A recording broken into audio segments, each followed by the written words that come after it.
I volunteered as tribute. I made the sacrifice so you don't have to. Save your fucking money.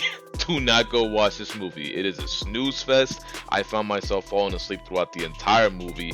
It didn't really know how to set tension. Like, it comes off as like a suspense thriller, not so much like an action thriller, more of a suspense thriller. Though there is action in it, it's not really that good.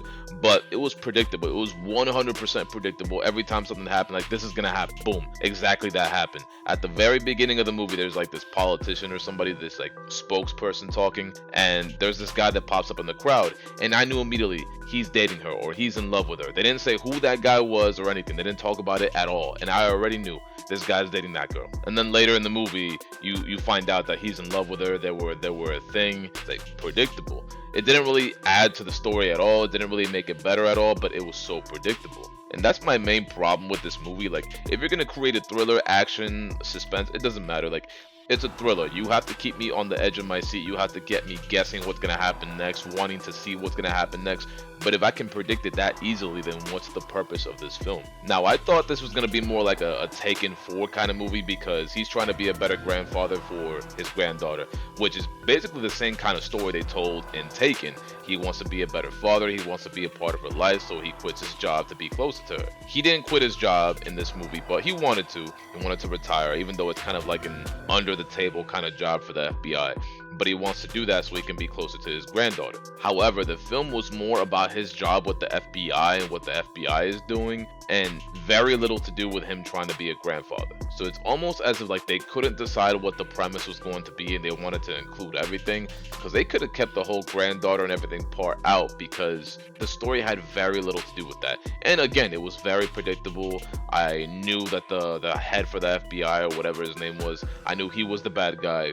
I knew the spokeswoman, she was going to be killed, either assassinated, I think it was intentional, or it was by accident, because when her driver, I don't know if he was a Lyft or Uber or like posing as that, he stopped right next to a car. So the side that she had to exit from was the side facing the road. So she had to exit from the left side of the car, which was facing the road, and I knew immediately she's gonna get ran over. Either it's intentional, she's being assassinated, or it's gonna be by accident. But the fact that they're putting so much emphasis on her getting out on that side of the car, I already knew she's getting killed. And because I predicted that the head of the FBI was like the bad guy, I predicted that the people that killed her were also FBI agents.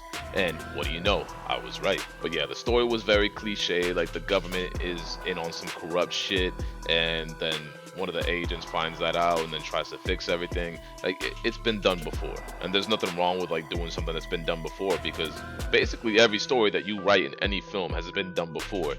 It's just, what are you going to do that makes it different? Like, what's going to keep me engaged in your film? If you take a movie like Avatar, that movie has been done before, at least the story, the basic story of it. But what sets that apart from movies like Pocahontas is the world that James Cameron created. When you make a film that's this predictable, that means it's so formulaic that you just copy and paste what other people did before you, and you just put new faces on it. That's about it. But yeah, this movie is not worth like a 10-minute review or anything. I just wanted to let you guys know it was a snooze fest. Do not go watch this movie, or at least don't pay for it. In my personal opinion, it's not worth the money. If you want to go watch it, by all means. I just don't think it is. Now, if there's a friend you have that wants to go watch it and they're willing to pay for your ticket, by all means. I've had people pay for my ticket. Hey, if it's on your dime, I don't care. If you want to go watch this film and I don't have to pay for it, I'm cool. But I just don't think it's worth the money. Just wait till it comes out on Netflix or Hulu or some other streaming service, on a TV channel. Like, don't watch it until you can watch it for free, or like on some device or service that you're already paying for, so you don't have to give up something extra just to watch this film. But yeah, that's what I believe. If you feel differently, let me know in the comment section. If you like this film, hit that like button. It does help me a lot. Subscribe if you have not already, and I will catch you in the next videos next Friday. See you then. Bye bye.